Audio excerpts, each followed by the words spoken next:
Now for our story. At Kit Meade's house at Malibu Beach, the preparations had been made for the reception of Lisa Fenner's baby. The room Lisa formerly occupied had been converted into a temporary nursery. The dainty bassinet was ready. All the medications and supplies necessary to the care of a new baby had been bought and laid in readiness by Mrs. Kingsley. She'd remembered everything, even an electric bottle sterilizer and a set of sterile white gauze masks. Now, while Paul Cromwell's chauffeur is driving Mrs. Kingsley into Los Angeles to the hospital in Paul's black limousine, Kit and Paul are driving in the smaller car. Oh, it's a beautiful day, isn't it, Paul? Is it, Kit? I really hadn't noticed. Oh, I don't see how you could miss it. So clear and bright. Don't you like it? Well, all this sunshine does seem a little obvious occasionally. Oh, you're just in a dismal mood today. What's the matter? I should think you'd be excited, happy. Why on earth should I be? Well, everything we've been planning all this time is coming out just as we hoped, for one thing. In a few more hours, we'll be back at the beach. Lisa will have given me the baby. I'm sorry to cast a gloom over things, Kit, but I can't quite share your exhilarated frame of mind. You're not very flattering. Flattering? Well, I don't quite follow you. Well, after all, this whole arrangement about Lisa's baby, as we agreed, was the first step toward the future we've talked about for months. But good Lord, Kit, have you forgotten everything we've talked about at lunch the other day? All the mix-up about the papers. The fact that Bill and Fenner both have to sign the adoption papers before you can have legal custody of Lisa's child. Oh, that. No, I haven't forgotten. But I'm not a defeatist either. I haven't given up. I'm sure there's a way. Well, even assuming you can think of a means to get around all that, there's still another problem. All right, if you're determined to be the phantom at the feast, let's have it. What other problem is there? Dr. Gordon. Well, what about him? He doesn't understand all this, you know. All he's been told is that Lisa doesn't want to see a child. Has some idea of giving it up for adoption. He doesn't know you're involved. Oh, I wouldn't worry about the doctor. But we just can't walk off with this baby as if it were a pound of tea we'd bought at the grocer's. These things have to be handled properly. Dr. Gordon's been very concerned about Lisa, worried about a decision. You're determined to look for trouble, aren't you, Paul? Not at all. I simply don't want to be left out on a limb. I think that's natural enough. But what makes you think you will be? We've talked it all over. You know what we've planned. Lisa's made up her mind, which was the most important thing. Now all we have to do is work it out from there. You surely can manage to reassure Dr. Gordon. Oh, perhaps. All he has to know is that the baby will be brought back with Lisa, that he'll be well taken care of, and he will be. If Dr. Gordon wants to think that Lisa will be overcome with maternal affection later, well, let him think so. Yes, of course. But I don't like it. I don't like the whole thing. Besides, what sort of protection have I? If something goes wrong, I'll be the one to suffer for it. But nothing's going to go wrong. There's no reason why anything should. All you have to do is keep Lisa contented, happy, until we can manage to settle the thing legally. You make it sound very simple. I had no idea you were so capable of so much determination.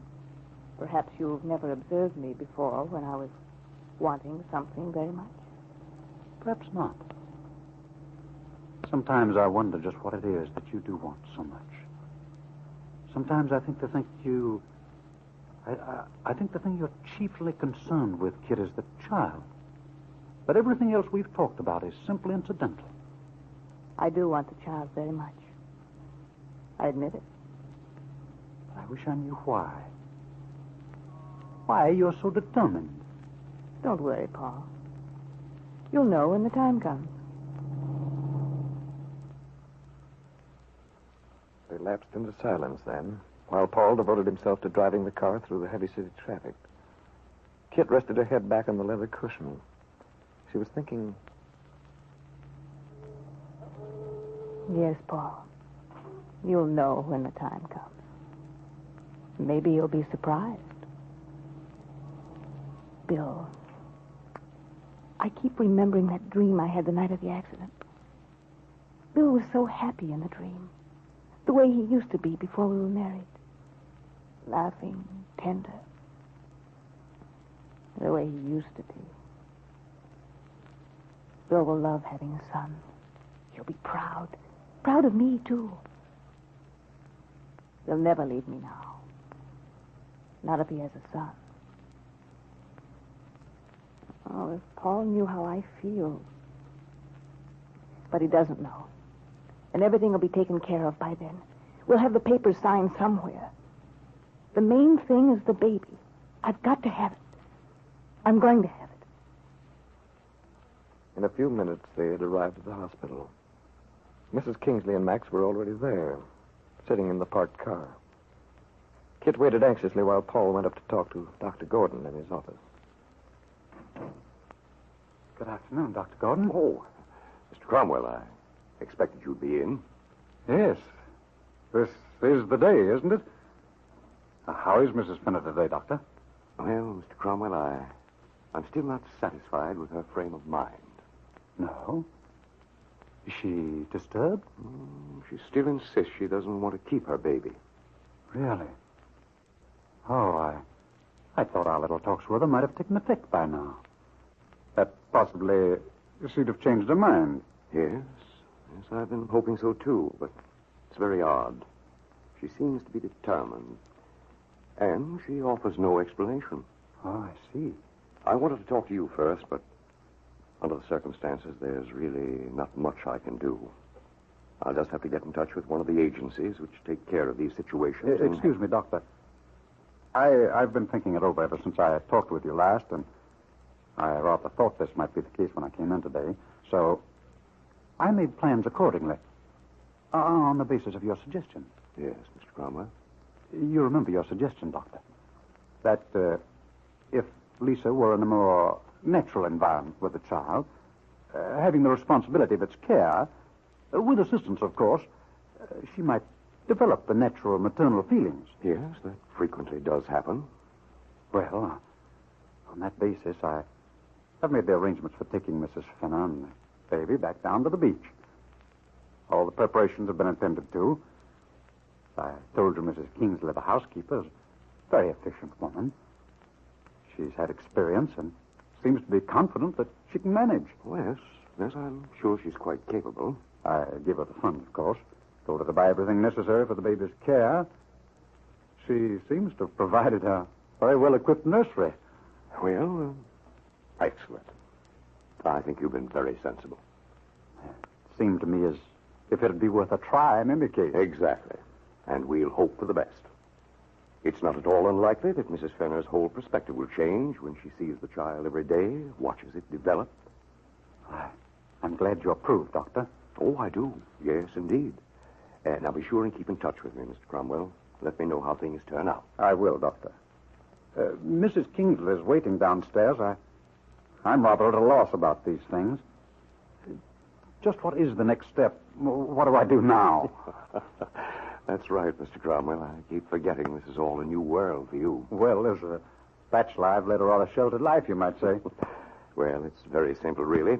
If you'll send Mrs. Kingsley in, I'll give her full instructions. Fenner now? Oh, the nurse will bring her down as soon as everything is ready.